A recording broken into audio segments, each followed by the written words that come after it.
Praise the Lord परिवार, स्वागत है आप सभी का मेरे channel touch the Holi spirit में। मेरे प्रियो, आज हम इस संदेश में एक बहुत ही बड़े मुद्दे ताड़ना मतलब परमेश्वर के कोड़े के बारे में बहुत ही गहरे प्रकाशन के साथ वचनों से जानेंगे। वास्तव में ताड़ना मतलब परमेश्वर के कोड़े क्या है? मेरे प्रियो, आज मसीह समाज में दुख, परेशानी या रुकावट को लेकर एक बहुत बड़ा भ्रम है। जब हमारे जीवन में कोई तकलीफ आती है तो बहुत से प्रचारक पुराने नियम की व्यवस्था को लाकर हमें डराने लगते हैं। वे कहते हैं, तुमने यह पाप किया है इसलिए परमेश्वर ने तुम्हें बीमार कर दिया, या तुमने दशवांश नहीं दिया इसीलिए परमेश्वर ने तुम्हारा नुकसान कर दिया। और लोग डर जाते हैं और सोचने लगते हैं कि परमेश्वर स्वर्ग में लाठी लेकर बैठा है कि कब हमसे गलती हो और कब वह हमें सजा दे। इसी सामाजिक डर और अपराध बोझ से बचने के लिए हर गलती और हर लापरवाही को शैतान का हमला या परमेश्वर की परीक्षा का नाम दे देते हैं, क्योंकि परीक्षा कहना सुनने में बहुत पवित्र और सम्मानजनक लगता है, जबकि यह मानना कि मुझसे गलती हुई है और प्रभु मुझे सुधार रहा है हमारे अहंकार को तोड़ता है। मेरे प्रियो, आज मैं इस वीडियो के जरिए आपके आत्मिक जीवन में एक बहुत बड़े कन्फ्यूजन को हमेशा के लिए दूर करने जा रही हूँ। आज की इस वीडियो में और इसके बाद आने वाली हर एक वीडियो में मैं आपको ताड़ना और परीक्षा के बीच इस बारीक और गहरे अंतर को बाइबल के अनुसार इतने सरल तरीके से समझाऊंगी कि आप खुद अपने जीवन को परख पाएंगे। मैं आपको हर एक वीडियो में गहराई से और अच्छे से सिखाऊंगी कि कब परमेश्वर आपके विश्वास को परखने के लिए परीक्षा लेता है और कब एक प्रेमी पिता होने के नाते वह आपके जीवन में ताड़ना लेकर आता है। तो आइए आज पुराने नियम के उस डर वाले चश्मे को उतार कर सीधे नई वाचा और प्रभु यीशु मसीह की भाषा में समझेंगे कि परमेश्वर की ताड़ना वास्तव में क्या है। क्या परमेश्वर आज हमें बीमार करके ताड़ना देता है? क्या पौलुस के दुख परमेश्वर की ताड़ना थे? तो आइए हम ज़्यादा देर ना करते हुए वीडियो को शुरू करते हैं।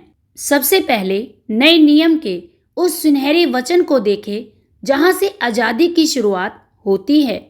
रोमियो अध्याय 8 आयत 1 साफ साफ लिखा है, अतः अब जो मसीह यीशु में हैं उन पर दंड की आज्ञा नहीं। मेरे प्रियो, इस वचन की गहराई को अपने दिल में उतार लीजिए।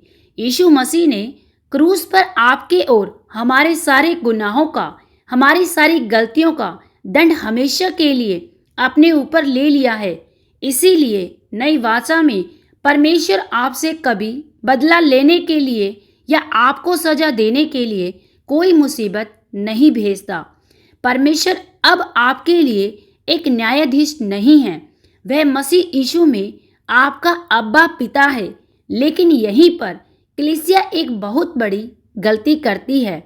लोग सोचते हैं कि क्योंकि दंड खत्म हो गया है इसलिए अब पिता हमें कभी टोकेगा या सुधारेगा भी नहीं मेरे भाई बहनों, जब हम इब्रानियों 12:6 में देखते हैं, क्योंकि प्रभु जिससे प्रेम करता है उसकी ताड़ना भी करता है और जिसे पुत्र बना लेता है उसको कोड़े भी लगाता है। मेरे प्रियो, अब आप कहेंगे अगर दंड खत्म हो गया तो ये कोड़े कैसे? मेरे प्रियो, यूनानी भाषा के मूल शब्द ताड़ना के लिए जो शब्द है वह है पैडिया। इसका मतलब कोई कानूनी सजा नहीं है। इसका अर्थ होता है एक प्रेमी पिता द्वारा अपने बच्चे का कड़ा और अनुशासित परीक्षण। मेरे प्रियो, यहाँ हम दंड और अनुशासन को गहरे से समझेंगे। दंड मतलब अपराधी को नष्ट करने और न्याय पूरा करने के लिए न्यायाधीश देता है, और दूसरी ओर अनुशासन बच्चे को बचाने और उसे सीधा करने के लिए एक प्रेमी पिता देता है।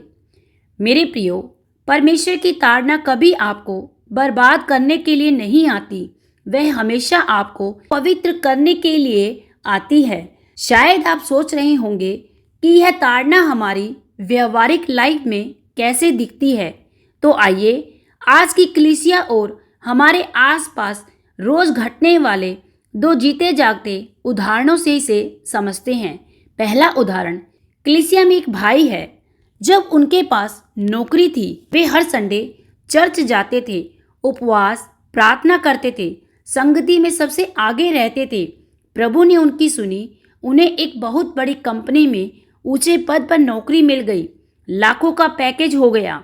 धीरे धीरे क्या हुआ, तरक्की के नशे में और पैसे की चकाचौंध में उस भाई ने संगति छोड़ दी। संडे को ऑफिस का काम या आराम उनके लिए प्राथमिक हो गया और पवित्र आत्मा ने उन्हें अंदर से कई बार टोका, तुम पीछे हट रहे हो, वापस आओ। लेकिन उन्होंने अनसुना कर दिया और फिर अचानक कंपनी में मंदी आती है या किसी राजनीति के कारण उस भाई को नौकरी से निकाल दिया जाता है। रातों रात उसका वह घमंड जमीन पर आ गिरता है। अब वह भाई घुटनों पर आकर रोता है और कहता है, मेरे लिए प्रार्थना करो, शैतान ने मेरे करियर पर हमला किया है, प्रभु मेरी परीक्षा ले रहा है। मेरे प्रियो, अपनी आंखों से पर्दा हटाइए। वह कोई परीक्षा नहीं है, ना ही वह शैतान का हमला है, वह परमेश्वर के प्रेम भरे कोड़े हैं। परमेश्वर ने खुद कोई बीमारी नहीं भेजी, लेकिन उसके घमंड को तोड़ने के लिए उस नौकरी को छिन जाने दिया, क्योंकि वह नौकरी उसे नरक की तरफ ले जा रही थी। परमेश्वर ने उसके पैसे के घमंड को तोड़ा ताकि वह वापस अपने चरवाहे की आवाज को सुन सके। आइए दूसरा उदाहरण देखते हैं। एक मसीह बहन है, वे बहुत अच्छी और आत्मिक जीवन को जी रही थी, लेकिन धीरे धीरे वह कुछ संसारिक दोस्तों या ऐसे रिश्ते में पड़ गई जो मसीह मूल्यों के खिलाफ था। वह लगातार झूठ बोलने लगी, संसार के तौर तरीकों को अपना लिया और अपने परिवार व कलीसिया के प्रति उसके मन में घमंड आ गया। परिवार ने समझाया, पास्टर ने टोका, पर उसने कहा, यह मेरी लाइफ है, मुझे मत सिखाओ। एक दिन उसी गलत संगति और रिश्ते से उसे एक बहुत बड़ा धोखा मिला। उसे ऐसा अपमान और ऐसी शर्मिंदगी उठानी पड़ी कि वह समाज में मुंह दिखाने लायक नहीं रही। वह डिप्रेशन में चली गई, अकेली पड़ गई। मेरे प्रियो, आज ऐसी स्थिति में बहुत से लोग कहते हैं, यह तो प्रभु की तरफ से दुख का समय है, प्रभु उसे परख रहा है। नहीं नहीं मेरे प्रियो, यह परमेश्वर का कड़ा अनुशासन है। परमेश्वर खुद उनके जीवन में वो धोखा या बदनामी लेकर नहीं आया, लेकिन उसके आत्मिक जीवन को बचाने के लिए परमेश्वर ने उसे उस अपमान के गड्ढे में गिरने दिया, ताकि उसका वो झूठा संसार का भ्रम टूट सके और वह वापस उस क्रूस के पास आ सके जहां उसका असली उद्धार है। इसे कहते हैं नई वाचा की ताड़ना, जहां परमेश्वर हमें संसार के साथ नष्ट होने से बचाता है। मेरे प्रियो, परमेश्वर अपने बच्चों को किसी भी बीमारी या परेशानियों में रहने नहीं देता, लेकिन वह अपने बच्चों के जीवन में कुछ ऐसी परिस्थितियों को रहने देता है ताकि वह उन परिस्थितियों से अपनी गलतियों का सुधार करके परमेश्वर के पास फिर से लौट आए। आइए अब हम नए नियम के सबसे महान गवाह प्रेरित पौलुस के जीवन से इस बात को बिल्कुल साफ करते हैं। जब हम पौलुस की पत्रियों को पढ़ते हैं तो वह खुलकर कहता है, वह भूख, प्यास, जाड़े, नंगनता, मार खाने, हर जगह से ठुकराए जाने से गुजरा। आज के बहुत से लोग पौलुस की इस हालत को देखकर कहेंगे, शायद पौलुस ने कोई गलती की होगी, शायद यह परमेश्वर की ताड़ना थी या फिर वह उसकी परीक्षा थी जो वह इतने कष्ट में था। मेरे प्रियो, यह नए नियम का सबसे बड़ा सत्य है। पौलुस का यह दुख परमेश्वर की ओर से कोई ताड़ना नहीं था। क्यों? क्योंकि ताड़ना हमेशा गलत रास्ते पर चलने के कारण सुधार के लिए आती है, आपके मन फिराव के लिए आती है, ताकि आप फिर से परमेश्वर की तरफ अपने मन को फिराएं, पवित्रताई में लौट आएं। लेकिन पौलुस ये सारे दुख तब उठा रहा था जब वह परमेश्वर की इच्छा के बिल्कुल अधीन होकर सुसमाचार फैला रहा था। पौलुस ने इन दुखों को कभी परमेश्वर के कोड़े नहीं माना, बल्कि उसने इसे मसीह के लिए दुख उठाने का अनुग्रह कहा। वचन फिलिपियों अध्याय 1:29 में उसने लिखा, क्योंकि मसीह के कारण तुम पर यह अनुग्रह हुआ कि न केवल उस पर विश्वास करो पर उसके लिए दुख भी उठाओ। पौलुस उघाड़ा था, जाड़े में। यह परमेश्वर का गुस्सा नहीं था, यह उस अंधकार के संसार का विरोध था जो मसीह की ज्योति को बर्दाश्त नहीं कर पा रहा था। मेरे प्रियो, पौलुस के जीवन में एक जगह परमेश्वर की ताड़ना का एक अलग रूप दिखता है। 2 कुरिन्थियों 12:7 में पौलुस कहता है कि उसे बड़े बड़े आत्मिक प्रकाशन मिले थे, इसलिए वह घमंड ना करे। उसके शरीर में शैतान का एक दूत यानी एक कांटा छोड़ दिया गया। पौलुस ने 3 बार प्रार्थना की, प्रभु इसे हटा दे। पर प्रभु ने क्या कहा? मेरा अनुग्रह तेरे लिए बहुत है, क्योंकि मेरी सामर्थ निर्बलता में सिद्ध होती है। मेरे प्रियो, यहाँ परमेश्वर ने खुद पौलुस को बीमार नहीं किया।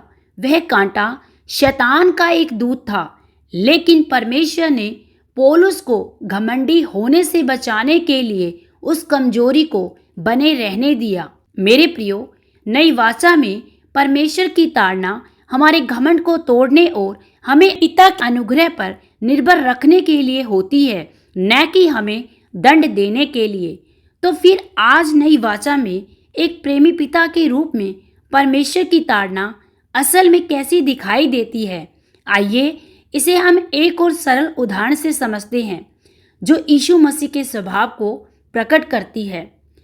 जब एक बच्चा अपने माता पिता से बहुत प्यार करता है, वह झूठ बोलता है, तो पिता उसे डंडे से पीटकर लहूलुहान नहीं करता। पिता बस उदास हो जाता है और उसे बात करना बंद कर देता है। पिता की वह खामोशी उस बच्चे के दिल को किसी भी थप्पड़ से ज़्यादा चोट पहुंचाती है। ठीक वैसे ही जब हम नई वाचा में कोई गलत काम करते हैं, किसी की निंदा करते हैं या मन में कड़वाहट रखते हैं, तो परमेश्वर हमें बीमार नहीं करता, बल्कि पवित्र आत्मा हमारे दिल के अंदर की शांति को छीन लेता है। हमारे अंदर एक ऐसी पवित्र बेचैनी आ जाती है कि हमारा प्रार्थना में मन नहीं लगता। यह पवित्र आत्मा का अदृश्य कोड़ा है जो हमारे विवेक को तब तक झकझोरता है जब तक कि हम घुटनों पर आकर यह न कह दे, प्रभु मुझसे गलती हुई, मुझे क्षमा कर दे। मेरे प्रियो, आज पुराने नियम के उस डर से आज़ाद हो जाएं जो कहता है कि हर बीमारी या मुसीबत परमेश्वर का गुस्सा है। हमारा यीशु हमसे बदला नहीं लेता, वह हमसे प्यार करता है। वह आज हमें सुधारने के लिए हमारे शरीरों में कैंसर या बीमारी नहीं डालता, क्योंकि हमारे दंड की कीमत क्रूस पर पूरा कर चुका है। यदि आज आप सच्चाई से मसीह के पीछे चल रहे हैं, सुसमाचार के कारण सताए जा रहे हैं, जाड़े या किसी भी मरुभूमि में जैसे लंबे क्लेश से गुजर रहे हैं, तो यह मत सोचिए कि परमेश्वर की यह ताड़ना है। यह पौलुस की तरह मसीह के लिए उठाया गया क्रूस है, जिसका प्रतिफल स्वर्ग में बहुत बड़ा है। मेरे प्रियो, यदि आपके जीवन में कोई ऐसा गुप्त पाप, घमंड या लापरवाही है जिसे पवित्र आत्मा बार बार आपको छोड़ने के लिए कह रहा है और आप नहीं छोड़ रहे, और इस कारण आपके जीवन में शांति चली गई है, रास्ते बंद हो गए हैं, तो अपनी जिद को परीक्षा का झूठा नाम मत दीजिए। मेरे प्रियो, अपने प्रेमी पिता के सामने झुक जाइए, कहिए, हाँ पिता, मैं अपने घमंड को छोड़ता हूँ, मुझे अपने वचन से सुधारे। यीशु मसीह ने प्रकाशित वाक्य 3:19 में खुद कहा है, मैं जिन जिन से प्रीति रखता हूँ उन सबको उल्हाना देता हूँ, ताड़ना करता हूँ। इसलिए सरगर्म और मन फिरा, उसकी ताड़ना में भी उसका अगध प्रेम छिपा है।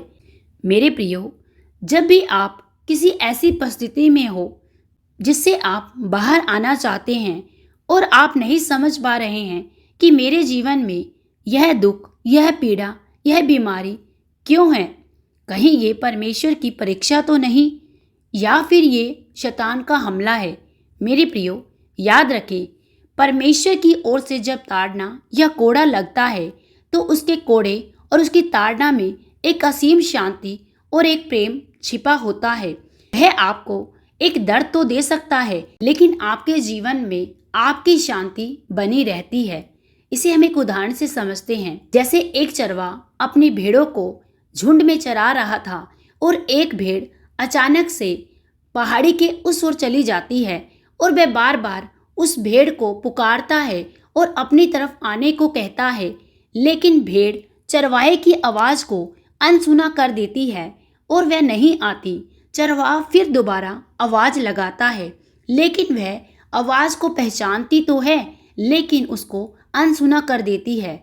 अब वह चरवाहा क्या करेगा? अब उस चरवाहे ने एक डंडी उठाई, उस भेड़ की टांगों पर चोट मारी। अब वह भेड़ चिल्ला रही थी, रो रही थी। मेरे प्रियो, क्या यह चरवाहे की ताड़ना थी? क्या चरवाहा अपनी भेड़ की फिक्र नहीं कर रहा था? मेरे प्रियो, अब आप देखिए, भले ही चरवाहे ने डंडी से उस भेड़ को मारा, लेकिन उस चरवाहे ने अपनी उस भेड़ को गोद में उठाया, उसे प्यार किया और उसकी मरहम पट्टी की।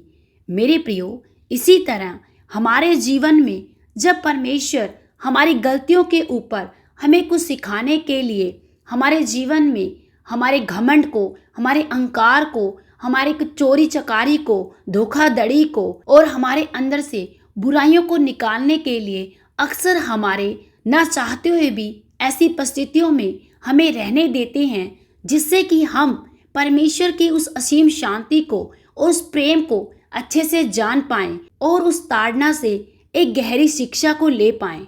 मेरे प्रियो, परमेश्वर ताड़ना से मनुष्य को अपने करीब एक सही अनुशासन में लाने के लिए इसका इस्तेमाल करता है, ना कि आपको बीमारी या दंड देने के रूप में। मेरे प्रियो, याद रखें, आज यदि आपके जीवन में भी किसी तरह की कोई ताड़ना या परमेश्वर का कोड़ा आपको लग रहा है, तो आप इसमें धैर्य को ना खोएं और अपने जीवन में पश्चाताप करें और परमेश्वर से माफ़ी मांगकर परमेश्वर के करीब लौट आएं, क्योंकि हमारा परमेश्वर ही वह सच्चा चरवाहा है जो हमें गोद में उठाता है और हमें गले से लगाता है, हमारे आंसुओं को पोंछता है और हमारे जख्मों पर मरहम पट्टी बांधता है। मेरे प्रियो, अगर आज इस नई वाचा के गहरे सत्य ने आपको डर और अपराध बोझ से आज़ादी दी है, तो इस वीडियो को अपने कलीसिया के लोगों और मसीह भाई बहनों के साथ जरूर शेयर करें, ताकि वे भी इस भटकाव से बाहर आ सकें। चैनल को सब्सक्राइब करें।